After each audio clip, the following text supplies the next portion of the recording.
السلام عليكم ورحمة الله وبركاته. كيف حالكم؟ شو رايكم في الكشة؟ قلنا اليوم نطلع شي عشوائي وعلى السريع وفي دقايق معدودة. إذا كنت أول مرة تشوف القناة عندي لا تنسى اللايك والاشتراك وتفعيل الجرس. مسوي لكم خلطة، جيب الورقة والقلم وخلك جاهز.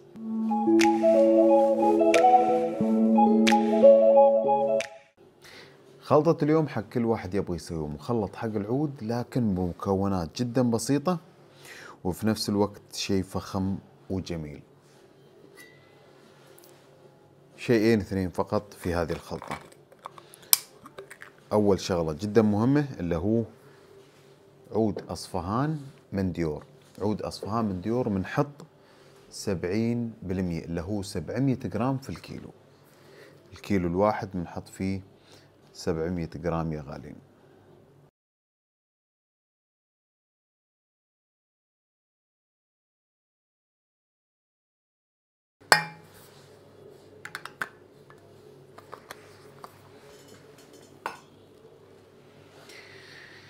طبعا عود اصفهان بروحه ما راح يعطيني الشيء الجميل اللي انا ابغيه، فراح نضيف له 300 جرام في الكيلو من دهن العود الهندي الجميل الراقي. دهن عود هندي راح يعطيني ثبات وراح يعطيني فوحان، وايضا راح يعادل الريحه وقت الاحتراق. لا تنسون انا قلت لكم هالخلطه بنستخدمها حق العود او الدخون.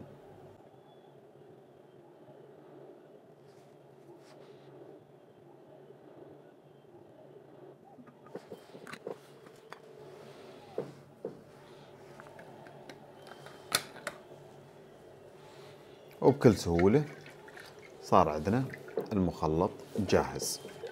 دهن عود أصفهان. هذه الخلطة تروح على الخلاط لمدة يوم كامل، بعدين 21 يوم من التعتيق، ومن ثم تقدر تستخدمها على العود مباشرة أو حق الدخون. وبألف عافية وبالتوفيق للجميع.